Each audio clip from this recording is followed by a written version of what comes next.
Hello everyone, this is Kumari Shreya Puri from Department of Political Science. Friends, मैंने first year में ELL को as a generic paper choose किया था और आज के इस वीडियो में मैं आपको ELL जेनेरिक के बारे में बताऊंगी। ELL जेनेरिक जो था वो हमें सेमेस्टर 1 और सेमेस्टर 2 में पढ़ाया गया था। सेमेस्टर 1 में जिस पेपर के साथ हमें डील करना था वह था एकेडमिक राइटिंग एंड कंपोजिशन। तो इसके अंदर जो सब टॉपिक्स थे उसके बारे में मैं आपको बताती हूँ। Planning a paragraph, descriptive writing, expression of opinion on a debatable issue, comprehension, note making, precis writing, resume writing, letters to editor, essay writing, covering letter. तो मुझे ऐसा लगता है कि आप सब इन टर्म्स के साथ फेमिलियर होंगे, आपने पहले भी इन्हें लिखा होगा और आप सब इन्हें आराम से कवर कर लेंगे। तो इसमें जो सबसे पहला है पैराग्राफ राइटिंग, ये आप सब ने पहले लिखा होगा। पैराग्राफ यूजुअली हम लोग 1 से 1.5 पेज में लिखते हैं, कोशिश करते हैं 1 पेज में ही लिखने की। पैराग्राफ में एक टॉपिक सेंटेंस होता है, फिर उसके सपोर्टिंग सेंटेंसेस आते हैं, फिर आता है फाइनली कंक्लूडिंग सेंटेंस। फिर हम देखते हैं डिस्क्रिप्टिव राइटिंग को। तो डिस्क्रिप्टिव राइटिंग क्या है? It's a kind of writing to describe a person, place in such a way that a picture is framed in someone's mind. जो पढ़ रहा है उसे पढ़ के ऐसा लगना चाहिए कि वो व्यक्ति भी वहीं पर मौजूद है। मान लीजिए कि आपको डिस्क्रिप्टिव राइटिंग का एक टॉपिक मिलता है, a visit to a book fair. तो मैं शुरुआत करके बताती हूँ कि आपको इसे कैसे लिखना चाहिए ताकि आप अपने आंसर को और अट्रैक्टिव बना सकें। The year 2019 was declared the Year of Books by the National Book Trust of India. With this note, the nation's capital played host to the World Book Fair at the trade fair Pragati Maidan. The book fair was indeed a spectacle to watch. There were hoardings everywhere, all for books and books for all. फिर इसे आप conclude कैसे कर सकते हैं? I wish we hosted such book fairs 3 times a year so that we can be stimulated to read more and more books and broaden our vision. तो मैंने ये आपको स्टार्ट करके बताया, कंक्लूड करके बताया। अब आपको इससे एक आइडिया लेना है कि आप कैसे एक डिस्क्रिप्टिव राइटिंग अच्छे तरीके से लिख सकते हैं। अब आता है expression of an opinion in a debatable issue. तो कोई भी टॉपिक अगर आपको मिलता है तो वहाँ पे आपको अपने व्यूज़ एक्सप्रेस करना होता है। या तो एग्जामिनर आपसे पूछ लेंगे कि आप इसके फॉर में एक्सप्रेस करिए या अगेंस्ट में, या आपके पास चॉइस होगा कि आप उस टॉपिक के फॉर में एक्सप्रेस कर सकते हैं या अगेंस्ट में। तो ये आपकी मर्ज़ी है और फिर आपको उसे कंटिन्यू करना है। और वर्ड की लिमिट्स जो होती है वो यूजुअली क्वेश्चंस में मेंशन्ड होती है, या फिर जिस तरीके से आपको उसमें मार्क्स अलॉट किए गए हैं उस तरीके से आपको वर्ड लिमिट को सोचना है।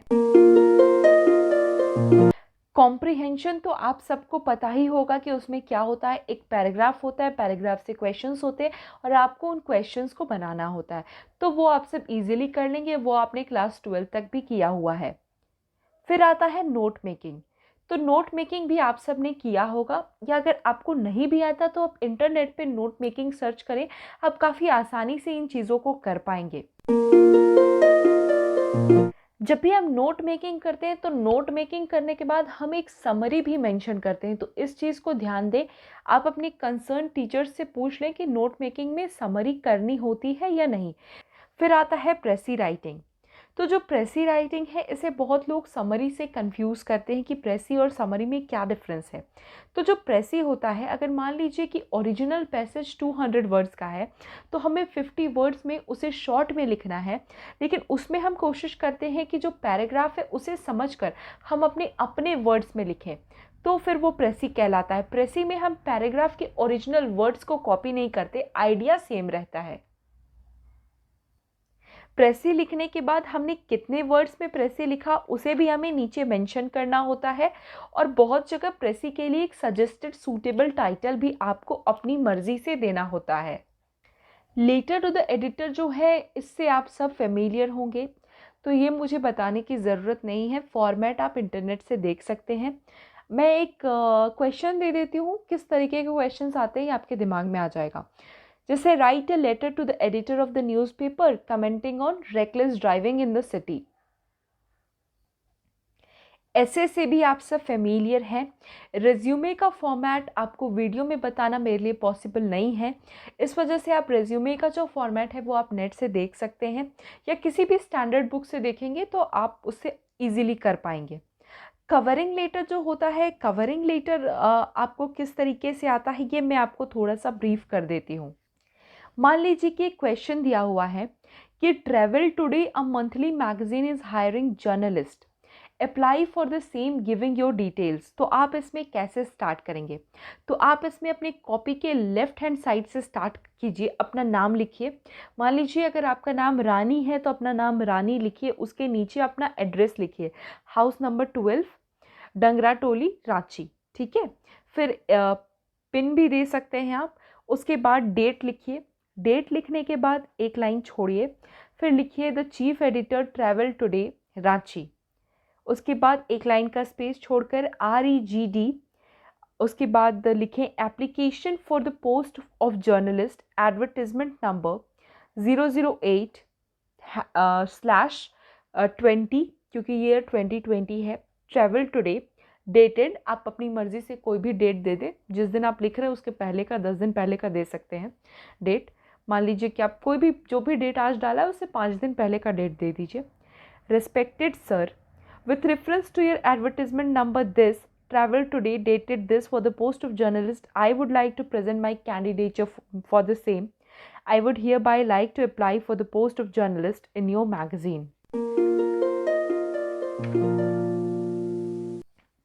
उसके बाद आप अपनी क्वालिफिकेशन, स्किल्स और वर्क एक्सपीरियंस मेंशन करके लास्ट में आप लिख दें कि I have attached my resume here with other document for your kind consideration. Given a chance, I is sure to put my best efforts. Looking forward to hear from you soon. Thanking you in anticipation. Yours faithfully. नीचे अपना नाम लिख दें। ये है covering letter.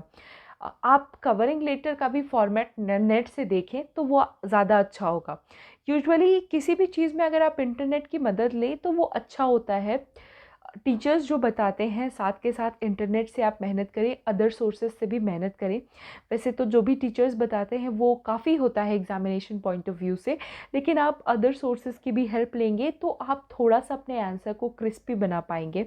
तो किसी भी सब्जेक्ट में, सिर्फ ELL नहीं, हर सब्जेक्ट में कोशिश करें कि खुद से भी चीज़ों को ढूंढें।